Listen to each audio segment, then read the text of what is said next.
So I was looking for the voice of God with my physical ears, my physical eyes. I was expecting that I would see a vision like a TV screen, that I hear something like someone beside me speaking.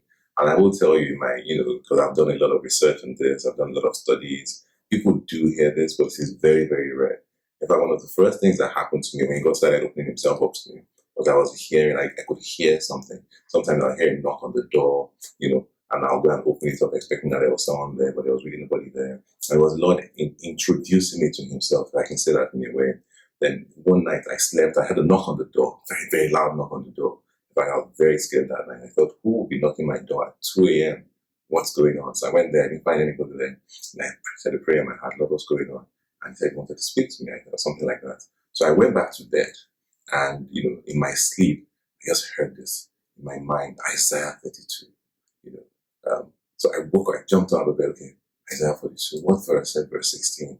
And I looked at that verse, and it became a scripture. In fact, one of my foundation scriptures in life, that he would lead the blind by way they did not know. And I began to understand, like my mentor had taught me, and he kept teaching me and taking me through, that God wants to speak to me through my mind. So he mainly speaks to us in our mind. 1 Corinthians chapter 2, verse 16 says, you have the mind of Christ. The thing to do is to acknowledge that I do have the mind of Christ. Believe God when he says I have the mind of Christ. I'm start believing the thoughts that go through my mind. It is something that we do all the time. Now, that doesn't exist by itself. There's also a place of renewing your mind. But first thing is to believe that you have the mind of Christ. God lives inside of you. He's going to speak in your mind. He's going to speak in your thoughts. Not every thought that passes through your mind is you. And that's why sometimes we say things like deja vu. But as far as I'm concerned, there's nothing like a coincidence in a Christian's life. So, I believe God is trying to speak to me in that deja vu moment. So it was the seed that Lord had planted in my heart that eventually came up and showed up again in real life. So it was the word that Lord was preparing me for. So we need to first understand that you have the mind of Christ.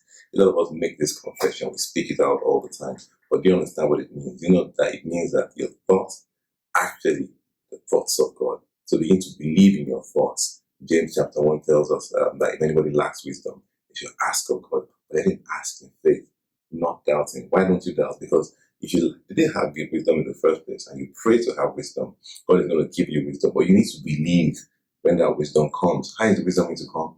In your thoughts, in your imagination, in the things that what was wisdom? Wisdom is what comes out of you, isn't it? I mean, that's how a lot of us define it.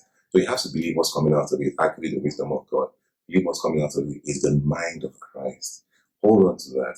And if you want to prophesy, you want to make a decision, what's God saying? Is the first thought that comes to my mind. I hold on to that. That's what God has said because I have the mind of